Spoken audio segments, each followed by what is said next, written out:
মাছিটা আমাকে ধরে রেখেছে, মুখের মধ্যে ঢুকে গেল বুঝতে পারছি না। মাছিটা তো ঠিক করেছে তোর চিরম। আরে জানো, তোমার সঙ্গে অনেকদিন পর দেখা হলো, তুমি পাত্তা দিচ্ছ না। চলো চলো চলো চলো চলো।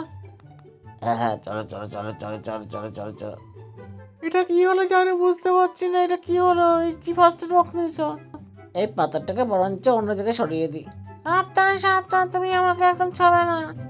কিরে, তো পাতো কথা বলছে, বুঝতে পারছি যে কেন বলছে। কি হলো রে বা? তোকে না বলেছে সব কাজ করে দেবো, চোখ বসে থাকবে। দরকার নেই বাবা, পাথরটা পেয়ে গেছি, এবার অন্য জায়গায় নিয়ে চলে যাবো। দেখছি দুটো পাথরটা খুব চাড়াচাড়ি, কি সুন্দর। অনেকদিন ধরে মাছ মাংস খাই না, অরুচি হয়ে গিয়েছে। শুধু শাক পাতা কি ভালো লাগে না, এটা বরঞ্চ মাছই খেয়ে নি। বরঞ্চ এই আসর